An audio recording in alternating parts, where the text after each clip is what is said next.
નમસ્કાર મિત્રો, આજના વિડીયોમાં અગાઉના યુટ્યુબ લેક્ચર ઉપર આપણે જોયું હતું કે અંડકની રચનાની અંદર તમે ભ્રૂણપુટ નિર્માણની વાત આજે આ પ્રશ્નની અંદર કરવાની છે. તો જે મહાબીજાણુ જનનની ઘટના છે એ આની શરૂઆત છે.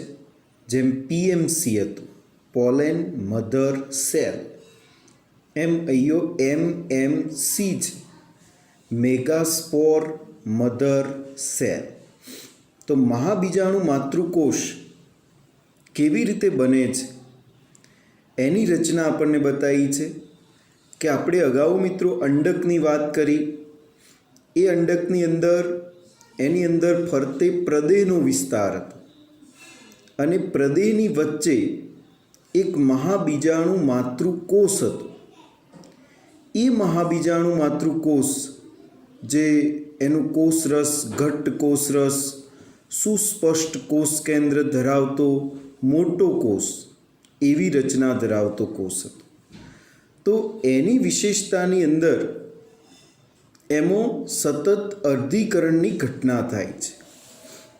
અહીંયા તમે જોઈ શકો છો કે અર્ધીકરણની ઘટના આપણને દર્શાવી છે, જેની અંદર આપણને જે અર્ધીકરણના ભાગ દર્શાવેલા છે, માનો એમએમસી સેલ છે, તો એની અંદર અર્ધીકરણ 1 અને અર્ધીકરણ 2 થશે, જેનાથી આપણને 4 કોષોની રચના મળશે.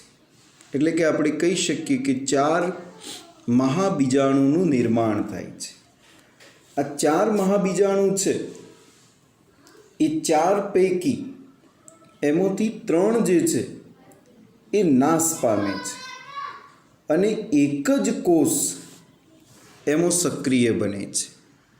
જે કોષ મિત્રો સક્રિય બનવાનો છે એ હવે આપણો ભ્રૂણપુટ છે, એટલે કે માદાજન્યુજનક તરીકે આપણે એને ઓળખીએ છીએ.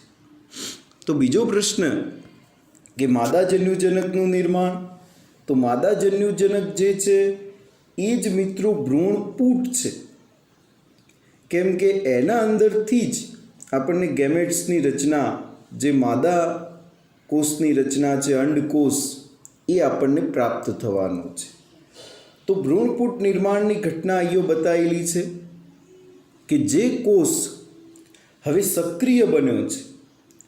મિત્રો ફરી એકવાર, એમએમસીમાં 1 કોષ હતો, એનું અર્ધીકરણ થયું, 4 કોષ બન્યા, એમાંથી 3 કોષ નાશ પામે છે, 1 કોષ વધે છે, એ સક્રિય બને છે, એ પોતે વિકાસ પામે છે અને એ આપણને ભ્રૂણપુટનું નિર્માણ કરી આપવાનું છે.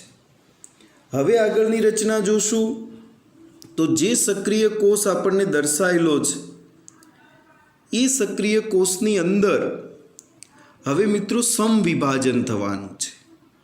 ખાસ આ પણ એક ઓબ્જેક્ટિવ છે. અગાઉ તમે જોયું તો અર્ધીકરણ થયેલું છે, અહીંયો મિત્રો સમવિભાજન થાય છે. એની અંદર જે સમવિભાજન થયું છે એમાં તમે જોશો તો એના 2 કોષ કેન્દ્રોનું નિર્માણ થાય છે અને બંને કોષ કેન્દ્રો 2 ધ્રુવ તરફ, એટલે કે એકબીજાની વિરુદ્ધ દિશામાં ગતિ કરી અને પોતે ગોઠવાય છે. એટલે કે દ્વિકોષ કેન્દ્રીય ભ્રૂણપુટનું નિર્માણ થઈ ફરી ક્રમિક આવું સમવિભાજન થાય છે. તો તમે જોશો તો ફરી એ કોષ 2માંથી 4ની સ્થિતિ પ્રાપ્ત કરે છે, એટલે કે આવી રચના બનશે. ફરી ક્રમિક સમવિભાજન થશે તો 4માંથી 8 કોષ કેન્દ્રો અંદર નિર્માણ થાય છે. અહીંયો મિત્રો વિશેષતા એ છે કે કોષ કેન્દ્રનું વિભાજન થાય છે, પરંતુ આ સમયગાળા દરમિયાન એના કોષ રસનું જે વિભાજન થવું જોઈએ, કોષ દિવાલનું જે નિર્માણ થવું જોઈએ, એવી કોઈ ઘટના બનતી નથી. માત્ર કોષ કેન્દ્ર વિભાજિત થઈ જાય છે એટલે 8 કોષ કેન્દ્રોનો એક કોષ અહીંયો તૈયાર થાય છે. એના પછી એમાંથી 6 કોષ કેન્દ્રોવાળો જે કોષ છે એ 6 કોષ કેન્દ્રો એવા બને છે જે પોતાની ફરતે કોષ દિવાલનું નિર્માણ શરૂ કરી દે છે. એટલે કે એ 6 કોષ સ્વતંત્ર બની જશે અને એક કોષ એવો બને છે જેમાં મિત્રો 2 કોષ કેન્દ્રો બચે છે. અહીંયા તમે ફોટોગ્રાફ્સ જોઈ શકો છો કે જેની અંદર તમને દર્શાવેલા છે કે ભાઈ આ એક અંડકોષની રચના બતાવી છે. ઉપર જોશો દ્વિધ્રુવીય કોષ કેન્દ્ર. તો આપણે જે વાત કરતા હતા કે ભાઈ એના 8 કોષ કેન્દ્રોનું શું થયું, તો 6 કોષ સ્વતંત્ર બની ગયા, જેમાં 3 કોષ એના ઉપરના ધ્રુવ તરફ અને બીજા 3 કોષ એના નીચેના ધ્રુવ તરફ પહોંચી ગયા. અને વચ્ચે જે કોષ વધ્યો છે એ 2 કોષ કેન્દ્રોનો સમૂહ બન્યો છે અને બંને કોષ કેન્દ્રો એક જ કોષની અંદર છે એટલે એનું નામ પડ્યું પછી ધ્રુવ પ્રદેશ છે એટલે ધ્રુવીય કોષ કેન્દ્ર. તો વચ્ચેનો કોષ બન્યો દ્વિધ્રુવીય કોષ કેન્દ્રવાળો. હવે તમે જોશો તો આ જે વ્યવસ્થા આપણને દર્શાવી છે એમાં એના કોષો કેવી રીતે ગોઠવાયા એ આપણને બતાવેલું છે કે જેની અંદર ભ્રૂણપૂટ છે તો એમાં અંડ છિદ્ર તરફ 3 કોષ એ અંડ પ્રસાધનનું નિર્માણ થયું. એટલે કે ઉપરનો જે અંડ છિદ્ર તરફનો ભાગ હતો મિત્રો, એક અંડ તલ તરફનો ભાગ છે, એક અંડ છિદ્ર તરફનો ભાગ છે. તો એમાં આપણને જે રચના દર્શાવી છે કે ભાઈ અંડ તરફ તલ અને અંડ છિદ્ર, તો ભ્રૂણપૂટમાં અંડ છિદ્ર તરફના 3 કોષોનો સમૂહ બને છે જેને આપણે અંડ પ્રસાધન કહીએ છીએ. આવું પરીક્ષામાં મિત્રો પ્રશ્ન આવેલો છે કે અંડ પ્રસાધન કોનું બનેલું છે, તો એમાં 2 સહાયક કોષ છે અને એક અંડકોષ છે. તમે અગાઉની આકૃતિ જોઈ શકો છો જેની અંદર તમને આ રચના દર્શાવી છે. આ અંડ તલ અંડ છિદ્ર તરફનો છેડો છે. ઉપરનો જોશો તો અંડક તલીય છેડો, એટલે આ 2 છેડા ખાસ યાદ રાખવાના છે, એ પણ ઓબ્જેક્ટિવ છે. એમાં અંડક છિદ્રીય છેડો જે ભાગ છે તેઓ તમને અંડ પ્રસાધન બનેલું છે જેમાં સહાયક કોષ છે અને એક અંડકોષ છે. અહીંયો મિત્રો જે સહાયક કોષ છે એ પોતે શું કામ કરે છે, તો જે અંડ છિદ્રની ટોચ હોય તેઓ સહાયક કોષ એનું સ્થૂલન કરી આપે છે. એ સ્થૂલન થવાથી તો તંતુમય પ્રસાધનનું નિર્માણ થાય છે. તમે જોશો તો આકૃતિમાં આવા તંતુ દર્શાવેલા છે. એ તંતુમય પ્રસાધનની વ્યવસ્થા આપણને ત્યાં જોવા મળશે, જેની મદદથી સરળતાથી જે પોલેન ટ્યુબ આપવાની છે, આવી રચના છે મિત્રો પોલેન ટ્યુબની, અને આ ભાગ એના છિદ્રનો ભાગ છે.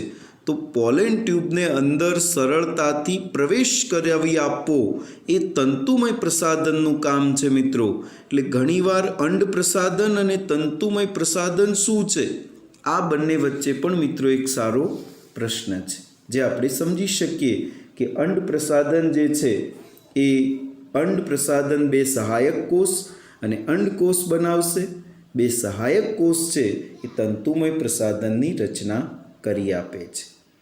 હવે અંડ તલ તરફનો જે ભાગ બનેલો છે એ અંડ તલ તરફના ભાગમાં 3 કોષો છે જેને આપણે પ્રતિધ્રુવીય કોષ તરીકે ઓળખીએ છીએ. તો અહીંયા તમે જોઈ શકો છો કે ઉપરના ભાગમાં એ 3 કોષો દર્શાવેલા છે જેને આપણે પ્રતિધ્રુવીય કોષ તરીકે ઓળખીએ છીએ. અને એના વચ્ચેનો જે ભાગ છે એટલે કે કેન્દ્રસ્થ મોટો કોષ, જેમાં દ્વિધ્રુવીય કોષ કેન્દ્ર જોવા મળે છે. આમ તૈયાર થયેલો ભ્રૂણપૂટ અથવા માદાજન્યુજનક, જેને આપણે 8 કોષ કેન્દ્રીય અને 7 કોષીય રચના તરીકે ઓળખાઈએ છીએ. ફરી મિત્રો પ્રશ્ન છે કે 8 કોષ કેન્દ્રીય કેમ? તો એની અર્ધીકરણની વ્યવસ્થા પછી જે આપણને સમવિભાજન જોવા મળ્યું છે, એ સમવિભાજન પ્રથમ વાર થયું છે તો 2 કોષ કેન્દ્રો, બીજી વાર થયું છે તો 4 કોષ કેન્દ્રો અને ત્રીજી વાર થયું છે એટલે કુલ 8 કોષ કેન્દ્રોનું નિર્માણ થયું છે. તો 8 કોષ કેન્દ્રીય છે પરંતુ 7 કોષીય કેમ? તો એનું જે વચ્ચેનું ધ્રુવીય કોષ કેન્દ્ર આપણે બતાવ્યું છે એ દ્વિકોષ કેન્દ્રીય છે, કારણ કે એમાં 2 કોષ કેન્દ્રોનો સમાવેશ થયેલો છે, એટલા માટે આપણે એને દ્વિધ્રુવીય કોષ કેન્દ્ર એવું નામ આપેલું છે. તો સરળ આપણો હિસાબ બની ગયો કે 8 કોષ કેન્દ્રીય અને 7 કોષીય. અહીંયા મિત્રો ફરી પ્રશ્ન એવો ગૂંચવણવાળો ઊભો થાય છે કે મહાબીજાણુ જનન કેવી રીતે થયું? તો એ એમએમસીની રચના હતી, જેમાં મહાબીજાણુ માતૃકોષ હતો અને એમાં અર્ધીકરણ થયેલું છે મિત્રો. એના 4 કોષ બનેલા છે, એમાં 3 અવનત થયેલા છે અને 1 કોષ જે આપણને પ્રાપ્ત થયેલો છે એ કોષમાં ફરી વિભાજન થાય છે. એટલે કે મહાબીજાણુના જે 4 કોષો છે એમાં 3 અવનત થશે, 1 સક્રિય બને છે, એના કોષ કેન્દ્રનું સમવિભાજન થઈ અને આ સ્થિતિ સુધી પહોંચી શક્યા છે. અહીંયા કે આપણે જે માદાજન્યુજનકની વાત કરીએ છીએ મિત્રો, એમાં જે ફલન થવાની ઘટના છે એ અંડકોષની છે અને બીજું દ્વિધ્રુવીય કોષ કેન્દ્રની પણ ફલન થવાની ઘટના છે કે જ્યારે પેલી પોલેન ટ્યુબ અહીંયાથી આવી અને આ અંડ છિદ્રમાંથી અંદર પ્રવેશ કરે છે ત્યારે એમાં પાછા આપણે અગાઉ જોયું હતું, યાદ કરો તો પરાગરજ, તો એમાં 2 જન્યુ હતા. તો એક જન્યુ એના અંડકોષનું ફલન કરે છે અને બીજો જન્યુ એના દ્વિધ્રુવીય કોષ કેન્દ્રનું ફલન કરે છે. તો એ થિયરી આપણે બેવડું ફલન કરીને શીખવાના છીએ.